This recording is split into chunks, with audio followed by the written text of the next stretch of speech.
Қайырлы күн достар, менің каналыма қош келдіңіздер.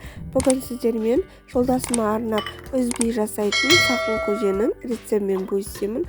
Өте дәмді шығады, әрі тойымды және шөлді де жақсы қандырады.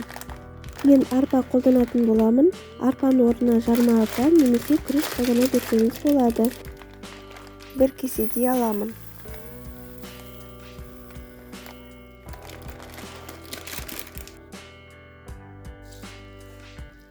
Арпамызды дұрыстап тұрып, 2-3 қайтара жуып аламыз. Шамамен 3 литрге салқын суымызға арпамызды салып, араластырамыз.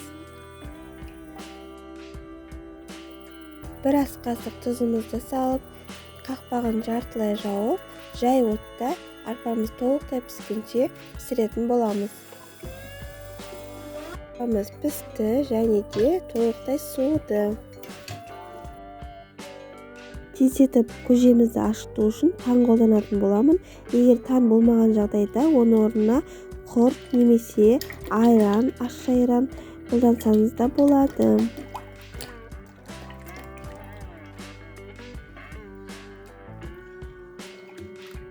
Үстіне 1 стакан сүт құямыз.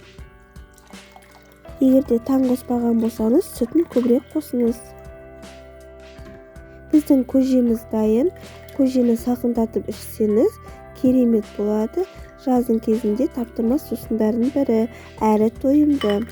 Достар, видеом ұнап жатса, менің каналымды қолдап, лайк басып, төменге өз пікірлеріңізді қалдырып кетіңіздер.